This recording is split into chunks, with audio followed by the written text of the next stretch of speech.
Toute vêtue de blanc, celui de sa pierre, la craie, la Bourse du Travail est désormais visible. Après 7 mois de travaux, de grosses œuvres, de la restauration, des façades et de la réhabilitation des intérieurs, ce patrimoine troyen a terminé son lifting.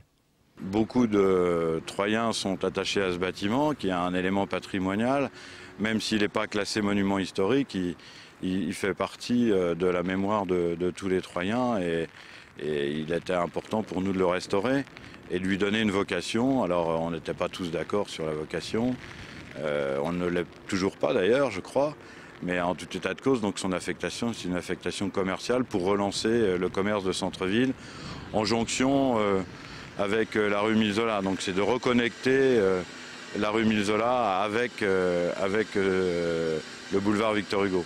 Le relooking de ce bâtiment a été modéré. L'idée était de le garder dans son jus, presque à l'identique comme lors de sa construction en 1836. Alors c'est une vraie restauration, c'est-à-dire qu'il n'y a pas d'invention en tant que telle, c'est une restauration. Il y a quelques éléments particuliers, notamment avec des ouvertures à l'étage, quelques percements de fenêtres supplémentaires, puisqu'il n'y en avait que 3 par niveau, donc pour donner un niveau d'éclairement supérieur sur la façade sur la place Jean Jaurès et à l'arrière, et ont été percées quelques fenêtres. Mais autrement, c'est une restauration à l'identique. Les travaux ont coûté à la ville un peu plus de 2 millions d'euros. Dominique Boisseau est satisfait du résultat, voire même un peu émerveillé de retrouver la splendeur des lieux. La Bourse du Travail était désaffectée depuis 4 ans. Je pense qu'on n'avait jamais eu cette vision de l'intérieur du bâtiment et c'est assez spectaculaire.